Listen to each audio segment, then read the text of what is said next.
personnel. At the highest level, we didn't have the right leadership in the laboratory, and we didn't have the implementation of the quality system in terms of procedures and the associated documentation to ensure that we were realizing the quality standards that we hold ourselves to. Hey, it's Joseph McGuire here again. I've been reading people since I was a small child. I just intuitively knew a lot about people, not necessarily their deepest, darkest, most intimate secrets, but about personality, behavior style, how people were really presenting, whether they were wearing a mask or whether they were genuinely confident, whether they were maybe being a little bit deceptive. And that was something I picked up on at a very early age.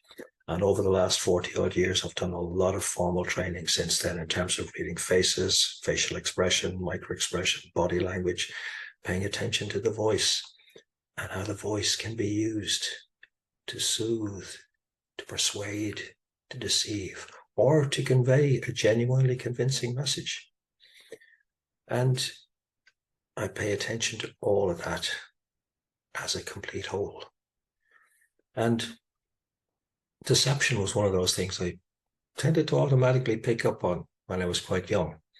And over the last number of years, I've done a lot of work with people who've been either deceived or faced the possibility of it and just weren't entirely sure. They'd met somebody who presented what appeared to be a really good deal, and they knew something was off, but they weren't sure what it was. And thankfully, I've been able to save quite a number of people from the risk, financial risk, and the emotional and mental stress and, I guess, shame even. And some cases are much more obvious than others. Sometimes the deception can be very subtle, but sometimes it's glaringly obvious. And in many cases, it can be like the old story of the emperor's new clothes, where something is so obvious that people almost expect that it must be true, it must be credible.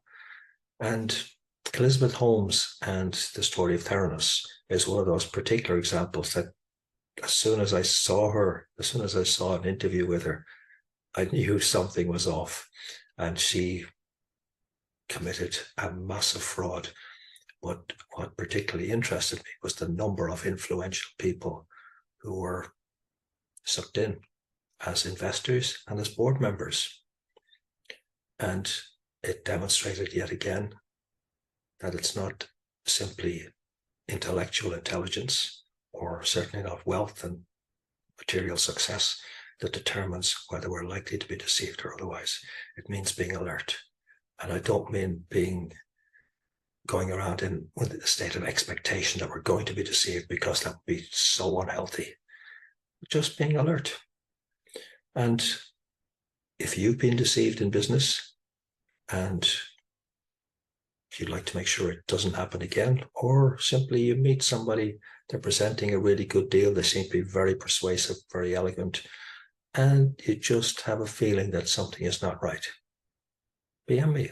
I'd love to have a chat and hopefully demonstrate how you can bring your own abilities to the fore and save yourself a lot of pain, financial stress, and other emotional embarrassment and whatever other consequences may arise. So if you recognize that situation, I'd love to have a chat, see how I can help. As always, thank you so much for watching. Be back with more soon. Thank you.